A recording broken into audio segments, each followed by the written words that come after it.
आज मैं बात करूंगा pacemaker, implantable cardioverter defibrillator, CRT device जिसको कार्डिक रिसिंक्रोनाइजेशन थेरेपी डिवाइस बोलते हैं, एक्सटर्नल डिफिब्रिलेटर, सिंक्रोनाइज्ड कार्डियोवर्सन.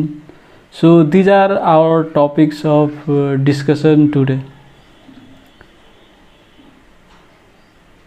तो ये सब जो एक्सटर्नल टेक्नोलॉजी है, ये सब की मैकेनिज्म डिस्कस करने से पहले जो हमारा नॉर्मल प्रकृति ने जो कंडक्शन सिस्टम कहे अथवा जो नॉर्मल इलेक्ट्रिसिटी जनरेटर कहे उसके बारे में डिस्कस कर लेते हैं पहले. तो हमारे हार्ट क्या है? ये तो मसल है. जैसे हमारी ये बाइसेप्स मसल है, ये ट्राइसेप्स मसल है, राइट. जो एब्स है, रेक्टस, वो मसल है. उसी तरह से वो भी कार्डियक टिश्यू भी एक मसल है. और जैसे इसमें नर्व फाइबर आती है और वो नर्व फाइबर करंट देती है और वो करंट जो है सो मसल को डिपोलराइज कर देती है, उसके बाद एक कंट्रैक्ट करती है. उसी तरह से SA नोड, AB नोड और जो कंडक्शन सिस्टम है वो नर्व फाइबर है और वो इलेक्ट्रिसिटी जनरेट करती है. और वो इलेक्ट्रिसिटी जब आपकी कार्डियक टिश्यू में प्रवाह करेगी तो वो सब सेल को डिपोलराइज कर देगी. डिपोलराइज कहने का अर्थ क्या होता है कि सेल के भीतर में पॉजिटिव करंट ज़्यादा हो जाती है निगेटिव के कंपैरिजन में. जब सेल रेस्टिंग स्टेट में होता है तो ज़्यादा निगेटिव आयन सब भीतर में रहता है सेल का, लेकिन जब वो निगेटिव आयन बाहर चली गई तो ज़्यादा पॉजिटिव हो जाता है सेल के भीतर. उसको हम कहते हैं डिपोलराइजेशन. और जब सेल डिपोलराइज हो जाती है उसके बाद सेल कंट्रैक्ट करती है. सेल कहे, टिश्यू कहे, राइट, सब कंट्रैक्ट करती है. तो नॉर्मली जो हमारा इलेक्ट्रिसिटी जनरेटर है जो प्रकृति ने दिया है वो 3-4 मिली वोल्ट जनरेट करती है. और वो 3-4 मिली वोल्ट ही 3 से 50 ग्राम की मसल को डिपोलराइज कर देगी. हार्ट का वेट कितना होगा? अप्रोक्सीमेटली 300-350 ग्राम का टिश्यू है. आधे किलो भी नहीं, 350 ग्राम है लगभग. तो वो 3 millivolt current, imagine 3 millivolt current पूरे कार्डियक टिश्यू को डिपोलराइज कर देती है. जो हम बाहर से लगाते हैं पेसमेकर उसमें 5 वोल्ट देते हैं, 5 वोल्ट, 10 वोल्ट. कहाँ मिली वोल्ट जो प्रकृति ने दी है 3 मिली वोल्ट डिपोलराइज कर देती है, देखिए. और जो हमारा टेक्नोलॉजी है बाहर से जो कैप्सूल वाला पेसमेकर आता है आजकल, वो डायरेक्ट राइट वेंट्रिकल में डाल देते हैं. तार भी नहीं लगाना पड़ता है, वो direct 5 millivolt, 10 millivolt current देता रहता है कंट्रैक्ट करने के लिए. और दूसरा पेसमेकर आता है तार वाला, यहाँ पर बैटरी लगा देता है और वो बैटरी से जो तार जुड़ा रहता है और वेन के इंटरनल जुगुलर वेन के थ्रू हम राइट एट्रियम में जाते हैं. राइट एट्रियम में एक ठो तार रख देते हैं, एक ठो तार राइट वेंट्रिकल में रख देते हैं और वो बैटरी जो है से 10 वोल्ट, 5 वोल्ट करंट रिलीज करता रहता है. और वही करंट मायोसाइट्स, कार्डियक सेल्स में जाती है, उस सब को डिपोलराइज करती है और कंट्रैक्टिलिटी होती है. तो जब हमारा नॉर्मल कंडक्शन सिस्टम काम नहीं कर रही है अच्छे से, it is not able to generate contractility और कार्डियक आउटपुट अच्छी नहीं है, तो हमें बाहर से करंट देनी होगी. तो उसी को हम पेसमेकर बोलते हैं. और पेसमेकर की तार 3 किस्म की होती है. तार कहे कि पेसमेकर कहे, जो परमानेंट पेसमेकर की बात बोल रहा हूँ. एक ठो होती है कि एक ठो तार आप राइट एट्रियम में रख दें. दूसरी होती है एक ठो राइट एट्रियम में तार रखिए, दूसरी राइट वेंट्रिकल में रखे. और तीसरी पेसमेकर होती है एक ठो लेफ्ट वेंट्रिकल में भी रखे. लेकिन लेफ्ट वेंट्रिकल में तार कहाँ से ले जाएंगे? जाने में दिक्कत है भाई. किधर से ले जाएंगे लेफ्ट वेंट्रिकल में तार? आप इधर वेन से राइट वेंट्रिकल में तो तार ले जाएंगे, लेकिन लेफ्ट वेंट्रिकल में ले जाने के लिए तो पल्मोनरी कैपिलरीज होते हुए जाना पड़ेगा left atrium, left ventricle, which is impossible. तो इसलिए हम एक ठो तार कोरोनरी साइनस में रख देते हैं. Coronary sinus is located on posterior surface of heart. वो पीछे में रहता है ना, इसलिए लेफ्ट वेंट्रिकल के कांटेक्ट में रहता है. और वहाँ पर जो तार रख देते हैं वो करंट लेफ्ट वेंट्रिकल के डायरेक्ट कांटेक्ट में रहता है, इसलिए लेफ्ट वेंट्रिकल को प्रदान करती है वो करंट। तो 3 किस्म की पेसमेकर हो गए, 1 तार वाली, 2 तार वाली, 3 तार वाली। अब कौन तार वाली रखनी है? जनरली हम 2 तार वाली रखते हैं। 3 ठो तार हम कब रखते हैं? जब दोनों वेंट्रिकल में सिंक्रोनी नहीं है। जैसे मान लीजिए left ventricle is contracting late, right ventricle contract कर रही है और लेफ्ट वेंट्रिकल की कंट्रैक्टिलिटी लेट है। मान लीजिए लेफ्ट बंडल ब्रांच ब्लॉक है और कुछ भी है, तो लेफ्ट वेंट्रिकल धीरे से कंट्रैक्ट कर रही है। तो क्या होगा कि लेफ्ट वेंट्रिकल में ब्लड कहाँ से आती है? पल्मोनरी सर्किट से आती है। तो कंट्रैक्ट धीरे से कर रही है तो बैकअप होगा ना पल्मोनरी सर्किट में ब्लड, तो इसलिए क्या होगा? पल्मोनरी इडीमा हो जाएगी, पल्मोनरी इडीमा के सिम्टम्स होगी। इसलिए हमें दोनों वेंट्रिकल के एक साथ कंट्रैक्ट करनी है। जब एक साथ कंट्रैक्ट करवाना है तो दोनों वेंट्रिकल को एक साथ करंट देना पड़ेगा ना।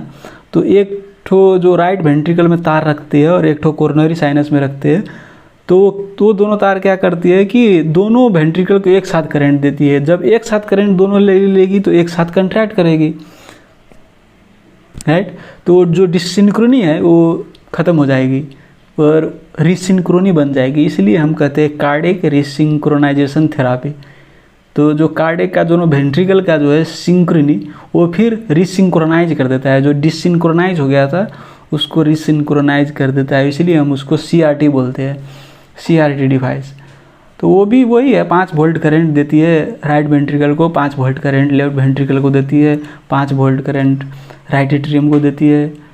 और ये पेसमेकर में कुछ सेंसिंग एबिलिटी भी होती है। जब हार्ट खुद से कंट्रैक्ट कर रही होती है उस वक्त वो करंट नहीं देती है, उसको इनहिबिट एंड ट्रिगर बोलते हैं। जब नहीं कंट्रैक्ट करती है तब ट्रिगर करती है, तब इलेक्ट्रिसिटी देती है। और जब कंट्रैक्ट खुद से आ रही है उसका सेंस करता है क्या, वो उसका जो सर्किट होता है ना बोर्ड, वो जो बैटरी वाली बोर्ड, उस सेंस कर लेता है। कभी हार्ट कंट्रैक्ट कर रही है तब भी वो डिस्चार्ज नहीं करती है इलेक्ट्रिसिटी। तो डिफरेंट टॉपिक है, वो कैसे सेटिंग करे, क्या क्या मोड है वो पेसमेकर को, वो बहुत डिटेल है, मैं हम बात नहीं करूँगा क्योंकि I want to make this video simple to understand. ज़्यादा बता देंगे तो वो कन्फ्यूज़न हो जाएगा। तो मैंने बात की पेसमेकर CRT डिवाइस की, और तीसरी बात है ICD, इम्प्लांटेबल कार्डियोवर्टर डिफिब्रिलेटर। जब कोई पेशेंट की बीच बीच में एरिथमिया हो रही है और उससे सिम्टम्स आ रही है, लाइट हेडेडनेस, सिनकोप हो रही है, प्री सिनकोप हो रही है, तो जैसे HOCM में आपको हाइपरट्रोपिक ऑब्स्ट्रक्टिव कार्डियोमायोपैथी में those heart are prone to arrhythmia, बीच बीच में एरिथमिया होने के कारण से पेशेंट की सडन कार्डियक डेथ भी हो जाती है।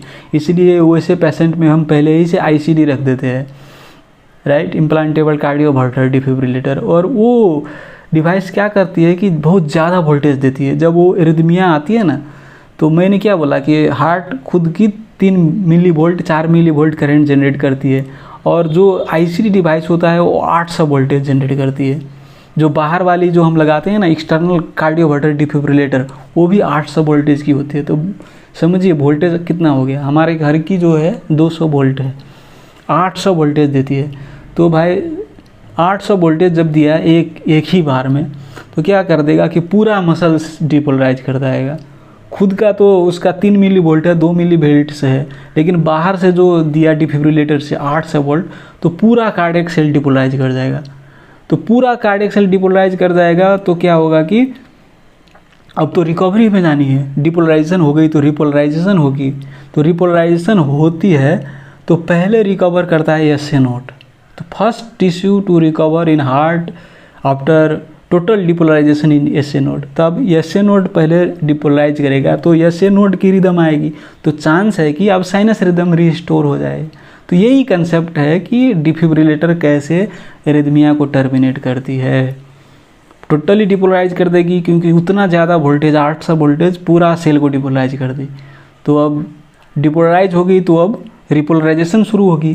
तो first tissue to repolarize is sinus node, and when sinus node is first tissue to recover, then अब साइनस नोड डिस्चार्ज करेगी तो साइनस रिदम आने की चांस है। I have repeated it twice to make it clear. तो ICD बोले जो implantable बोलते हैं कि इंसिजन देकर परमानेंटली वो रख देते हैं वो सबक्यूटेनियस टिश्यू में, और वो जब एरिथमिया होती है तो खुद से डिटेक्ट कर लेती है, सेंस कर देती है और उसी वक्त 8 से वोल्टेज करंट देती है। जबकि पेशेंट पल्सलेस वीटी में है, वेंट्रिकुलर टैकीकार्डिया, वेंट्रिकुलर फिब्रिलेशन में, तो हम इमरजेंसी में बाहर वाली पैड लगा के देते हैं, उसको हम बोलते हैं एक्सटर्नल कार्डियोवर्टर डिफिब्रिलेटर। तो कार्डियोवर्टर का अर्थ क्या होगा कि कार्डियोवर्सन करता है, जो उसका रिदम बिगड़ गया है ना उसको रिवर्ट करता है, इसलिए कार्डियोवर्सन बोलते हैं। डिफिब्रिलेटर का अर्थ होता है कि जो फिब्रिलेशन है, जो मान लीजिए कि वेंट्रिकुलर फिब्रिलेशन है, उसको ख़त्म करना है, इसलिए डिफिब्रिलेट बोलते हैं। तो वो मशीन में 2 बटन होता है। If you have seen, sync button भी होता है। सिंक बटन आप दबा देंगे तो क्या करता है कि जब आर वेव का पीक होता है ना, QRS की जो ECG में होता है QRS, आर वेव की जब पीक होती है तो उस वक्त क्या होती है कि वेंट्रिकुलर डिपोलराइजेशन कर रही होती है, तो खुद की डिपोलराइजेशन होती रहती है वेंट्रिकल की, और उसी वक्त हम बाहर से डिपोलराइज कराएंगे 800 वोल्टेज को। तो वो दोनों जब मैच करेगा ठक के, जब खुद की हार्ट डिपोलराइज कर रही है और उसी वक्त बाहर से 8 से वोल्टेज देकर डिपोलराइज कराएंगे, तो दोनों जब एग्जैक्ट टाइमिंग पर मिल जाएगा उसको हम बोलते हैं सिंक्रोनाइज हो गया। नहीं तो वेंट्रिकल डिपोलराइज कर रही है, उस वक्त हम 800 वोल्टेज दे रहे हैं, डिपोलराइज करा रहे हैं। तो भाई वेंट्रिकल खुद की डिपोलराइज करने की कोशिश कर रहे हैं, आप जो है डिपोलराइज करवा रहे हैं, तो सिंक्रोनी नहीं मिला ना, तो इसलिए दिस इज डिफिब्रिलेशन और नॉट सिंक्रोनाइज्ड कार्डियोवर्सन। तो कुछ वक्त हमें सिंक्रोनाइज करना पड़ता है, कुछ वक्त हम we do not bother about synchronizing. Synchronize करा लिए तो अच्छा है भाई, सिंक्रोनाइज नहीं करा सके तो कुछ तो करना है, डिफिब्रिलेट करना है। तो किस वक्त हम सिंक्रोनाइज कराते हैं, तो जैसे हमें QRS मॉर्फोलॉजी टिपिकल देखने को मिल रही है ECG में, जैसे एट्रियल फ्लटर है, उससे हेमोडायनेमिकली अनस्टेबल है। सुप्रा वेंट्रिकुलर टैकीकार्डिया जो होती है AVNRT, उससे हेमोडायनेमिक अनस्टेबिलिटी होती है, तो उसमें तो QRS टिपिकल होती है। तो उस वक्त हम सिंक्रोनाइज कर देते हैं, उस वक्त तो मशीन पिक कर सकता है क्या आर वेव आ रही है, इस वक्त देना है हमको 800 वोल्टेज, राइट।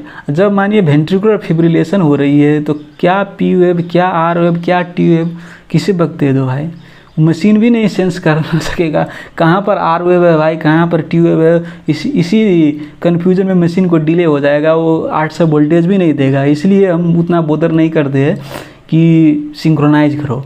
जब पल्सलेस वेंट्रिकुलर टैकीकार्डिया है भाई, उसका ब्रेन परफ्यूजन नहीं हो रहा है, क्या सिंक्रोनाइज करना है, दे दो भाई डिफिब्रिलेट, 800 वोल्टेज कहीं पर भी दे दो, राइट। लेकिन हम if possible like I told you SVT और एट्रियल फ्लटर, ये सब कंडीशन में इफ पॉसिबल हम सिंक्रोनाइज करते हैं, क्योंकि वो सब कंडीशन में मशीन पिक कर सकता है आर वेव को और ज़्यादा डिले नहीं होगी और वो 800 वोल्टेज करंट दे देगी। तो मैंने बात की पेसमेकर की, मैंने बात की डिफिब्रिलेटर की, इम्प्लांटेबल कार्डियोवर्टर डिफिब्रिलेटर की, CRT डिवाइस की,